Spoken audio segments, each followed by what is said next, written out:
नमस्कार। आज मी तुम्हाला धना आणि जिऱ्याची पावडर दाखवणार आहे। त्यासाठी बघा इथे मी 100 ग्रॅम धणे घेतलेले आहेत आणि इथे मी 50 ग्रॅम जिरं घेतलेलं आहे। त्यासाठी बघा हे धणे आहेत ना, मी चांगले निवडून वगैरे पाकडून निवडून वगैरे घेतलेले आहेत, कारण त्याच्यामध्ये जरा अशा काट्या वगैरे असतात, काही दगड वगैरे असतात, त्याच्यामुळे आपण चांगले निवडून वगैरे चाळून वगैरे घ्यायचे आपण जरा। तसं जिरं पण मी तसंच निवडून चाळून वगैरे घेतलेलं आहे। हे बघा, त्यासाठी बघा मी इथे गॅस पेटवत आहे आणि गॅसवरती मी इथे कढई ठेवलेली आहे। जाड बुडाची आपण कढई घ्यायची आहे आणि मोठ्या गॅसवरती कढई चांगली गरम करून घ्यायची आहे। कढई गरम झालेली आहे। आपण आता धणे घालून घेऊया सर्वात प्रथम आणि लो टू मीडियम गॅसवरती आपण ते धणे 5 ते 6 मिनिटं व्यवस्थित भाजेपर्यंत आपण असे भाजून घ्यायचे आहेत। हे पहा, आपले धण्याचा ना कलर चेंज होईपर्यंत आपण असं भाजून घ्यायचं, कारण त्या आतमधून पण व्यवस्थित असे क्रंची व्हायला पाहिजे धणे। हे बघा, आपले धणे आता हे चांगले भाजून झालेले आहेत, बघू शकता तुम्ही। हे बघा असे तुटतायत हे आणि कसा हे होत आहे धना। हे बघा, त्यामुळे झालेले आहेत भाजून। आता मी गॅस बंद करून टाकत आहे। आता आपण हे बघा हे प्लेटमध्ये असे ओतून घेऊया, काढून घेऊया प्लेटमध्ये।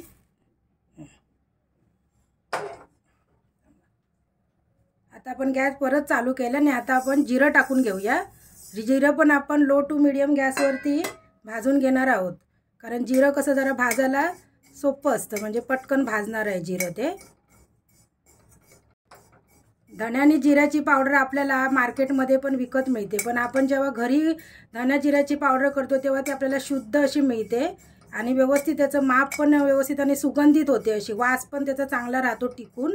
आणि आपल्याला ती घरी केल्यामुळे आपल्याला त्याचं कसं स्वाद चांगला राहिल्यामुळे आपल्या जेवणाची पण लज्जत वाढते।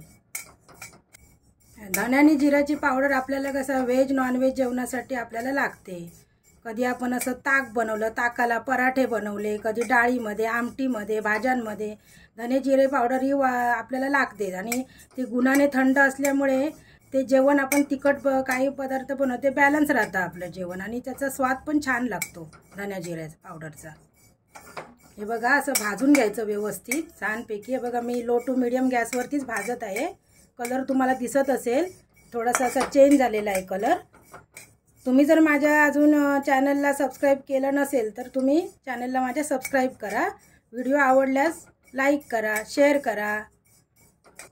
जिरं आपलं भाजून झालेलं आहे। मी आता गॅस बंद करत आहे, तुम्हाला दाखवते जवळून। हे बघा कसं झालंय, जिरं भाजलंय, कलर त्याचा चेंज झालाय आणि क्रंची झालंय। बघा क्रंची झालंय, त्यामुळे ते चांगलं भाजलंय।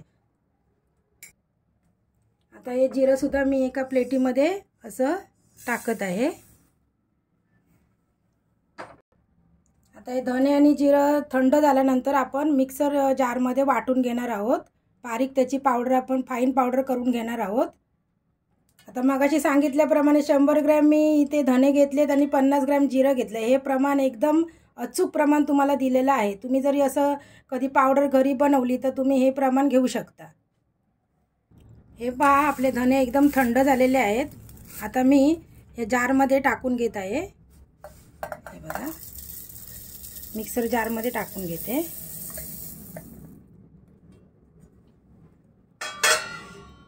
त्याचबरोबर मी जिरं सुद्धा हे थंड झालेलं आहे, तेही त्याच्यातच टाकून घेणार आहे, कारण मी धना जिरा पावडर एकत्र करणार आहे, एकत्र वाटून घेणार आहे। हे पहा, मिक्सरवरती मी हे केलेली आहे, बारीक पावडर झालेली आहे। बघा, व्यवस्थित पावडर झालेली आहे बारीक। चाळायची मला काही गरज वाटत नाही, कारण एकदम मस्त पावडर झाली आहे। बघा, बघू शकता तुम्ही। आता ही पावडर मी ना यामध्ये काढून घेते। हे बघा किती छान पावडर झाली, इतका सुगंध मस्त येतोय ना धना जिरा पावडरचा। आपल्या घरगुती पावडर अशी मस्त वाटते, एकदम वास खूप छान येतो। आणि आपण पॅकिंगमध्ये आणतो ना त्याचा एवढा वास येत नाही, बघा सुवासिकेचा सुगंधी वास येत नाही। आणि ही टिकते सुद्धा चांगली, वर्षभर पण तुम्ही टिकू शकता। त्यामध्ये तेजपत्ता घालून ठेवायचा। याला किड्या वगैरे काय लागत नाही आणि बाहेरच ठेवायचं, फ्रीजमध्ये वगैरे काही ठेवायची नाही पावडर. ही बघा अशी मस्तपैकी सुगंधित अशी धना जिरा पावडर आपली तयार झालेली आहे, बघू शकता तुम्ही. माझा जर तुम्हाला हा व्हिडिओ आवडला तर जास्तीत जास्त तुम्ही लाईक करा, माझा व्हिडिओ शेअर करा आणि कमेंट्स मला जरूर करा. व्हिडिओ पाहिल्याबद्दल धन्यवाद.